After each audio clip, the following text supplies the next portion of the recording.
KJ and Neiman, both juniors at North Carolina Central University in Durham. They met freshman year through the 5K Foundation, a group that helps create supportive environments like their free athletic program. We started to get to know the kids pretty well. We were taking them home, well acquainted with the kids, kind of started to try to pick their brain and see where they were at. The friends were inspired to create Chadwick and Chandler, a mentorship program that partners with the 5K Foundation. That's what Chadwick and Chandler 5K Foundation are here for, to implement that positive influence.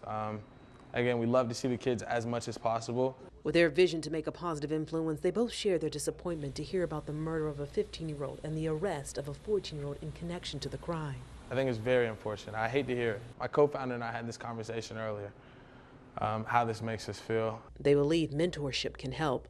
Weekly homework help, basketball games to college tours. All 20 kids in the program have their own co-ed that consistently shows up.